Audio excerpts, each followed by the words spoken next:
America के राष्ट्रपति बनने का मौका जब डोनाल्ड ट्रंप ने पाया तो मानो पूरी दुनिया की नजरें इसी पल पर टिक गईं। 47वें राष्ट्रपति का पदभार संभालने का यह क्षण ऐसा था जैसे कोई बड़े मेले में सबसे ऊंचे मंच पर सबसे चमकीला दीपक जल उठा हो। यह शपथ ग्रहण समारोह अपनी भव्यता में अनूठा था। दुनिया के कोने कोने से आए विदेश मंत्रियों की उपस्थिति ने इसे और भी खास बना दिया। डॉक्टर एस जयशंकर, हमारे भारत के सम्मानित विदेश मंत्री, को इस समारोह में सबसे आगे की कतार में जगह दी गई। यह दृश्य वैसा ही था जैसे किसी उत्सव में खास मेहमान को सबसे विशिष्ट स्थान दिया जाता है। वहीं जापान के विदेश मंत्री और अन्य कई देशों के प्रतिनिधियों को पीछे की कतारों में बिठाया गया। यह कोई साधारण बात नहीं थी, बल्कि अमेरिका का यह इशारा स्पष्ट था कि डोनाल्ड ट्रंप के नेतृत्व में भारत की अहमियत अब नई ऊंचाइयों पर पहुंचेगी। दुनिया भर के नेता, चाहे नरेंद्र मोदी हों, इमैनुअल मैक्रों हों या फिर अन्य प्रमुख राष्ट्राध्यक्ष, ट्रंप को बधाई देने में जुटे हुए थे। खास बात यह रही कि मोदी जी ने अपनी बधाई में माय डियर फ्रेंड कहकर गहरी मित्रता का परिचय दिया। उनके ट्वीट में यह शब्द खास तौर पर ध्यान खींचने वाले थे, मेरे प्रिय मित्र डोनाल्ड ट्रंप। यह संबोधन उस भरोसे और साझेदारी का संकेत था जो भारत और अमेरिका के रिश्तों में नई दिशा देगा।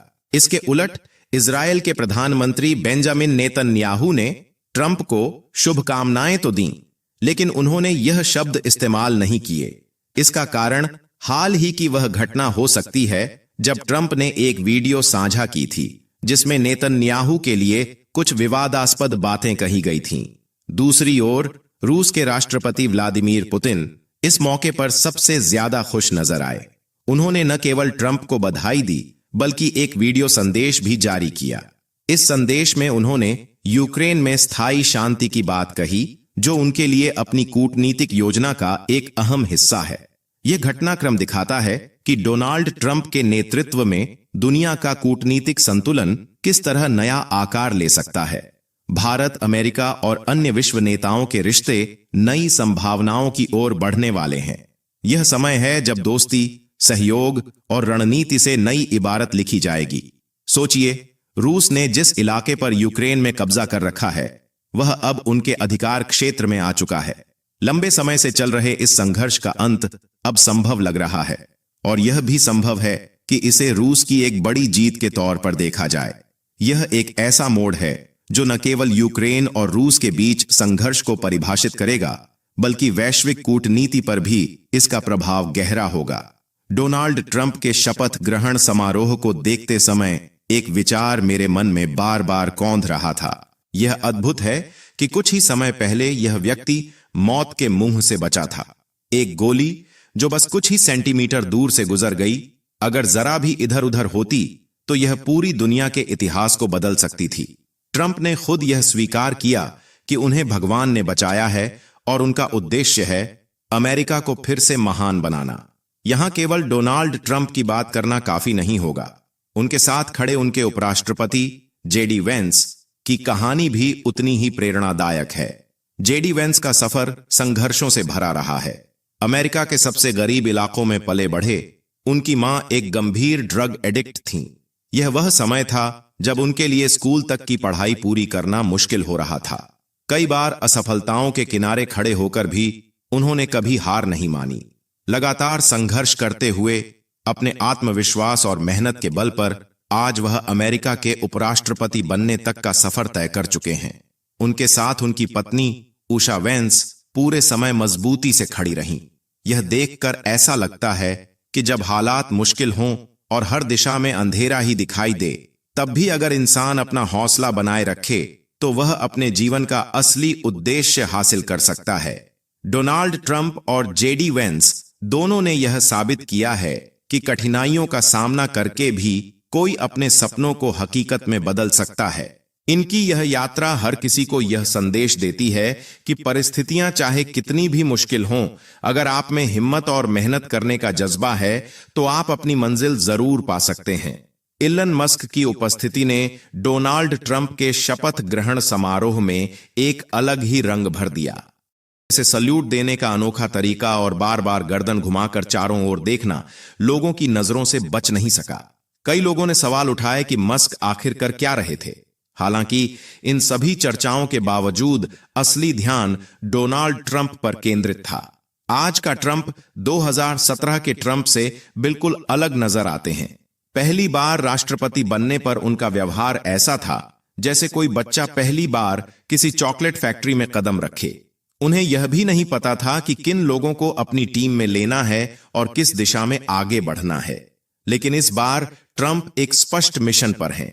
उनका आत्मविश्वास और उद्देश्य साफ दिखाई देता है। ट्रंप का यह भरोसा कि भगवान ने उन्हें बचाया है ताकि वे अमेरिका को फिर से महान बना सकें, उनके हर फैसले में झलकता है। उनकी शैली भले ही पहले जैसी ही रहे, सीधी और बेबाक, लेकिन अब उनकी दृष्टि कहीं अधिक सटीक और निर्णायक है। डोनाल्ड ट्रंप बार बार यह बात दोहराते हैं कि भगवान ने उन्हें बचाया है और उनका यह विश्वास उनके हर कदम में झलकता है। ट्रंप अब 78 वर्ष के हो चुके हैं और जब उनका कार्यकाल खत्म होगा तब वे 82 के हो जाएंगे।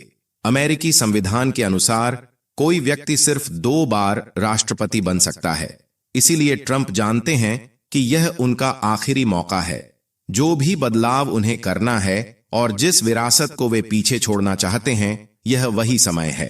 शपथ ग्रहण समारोह के बाद ट्रंप सीधे व्हाइट हाउस पहुंचे और तुरंत एक के बाद एक एग्जीक्यूटिव ऑर्डर साइन करना शुरू कर दिया।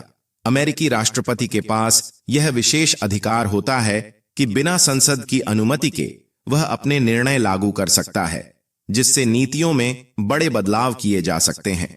ट्रंप ने अपने कार्यकाल के पहले ही दिन ऐसे कई एग्जीक्यूटिव ऑर्डर साइन किए जिनसे अमेरिका की नीतियों को पूरी तरह से नया आकार मिलने लगा।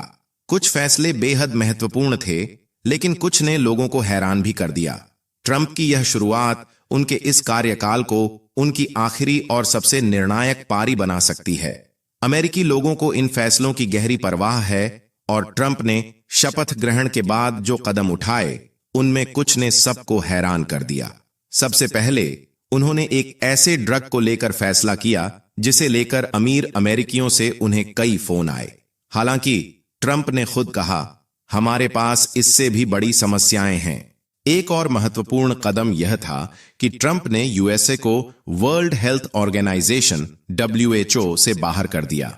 उनका मानना है कि 2020-21 में कोविड महामारी के दौरान WHO ने अपनी जिम्मेदारियां ठीक से नहीं निभाईं। ट्रंप को लगता है कि यह संगठन अमेरिका के हितों की रक्षा करने में नाकाम रहा। यह निर्णय गंभीर चिंताएं पैदा करता है, क्योंकि अगर भविष्य में कोई महामारी आती है तो अंतर्राष्ट्रीय समुदाय के लिए एकजुट होकर प्रभावी कदम उठाना मुश्किल हो सकता है। इसके अलावा ट्रंप ने यूएसए को पेरिस क्लाइमेट एग्रीमेंट से भी अलग कर दिया। वहीं कनाडा और मेक्सिको पर टैरिफ लगाने की योजना में ट्रंप ने थोड़ी नरमी दिखाई है। पहले वे कनाडा पर 25% टैरिफ लगाने की बात कर रहे थे, लेकिन अब उन्होंने इसे फिलहाल टाल दिया है। ट्रंप ने दोनों देशों को 10 से 15 दिनों का समय दिया है ताकि वे अपनी स्थिति स्पष्ट कर सकें।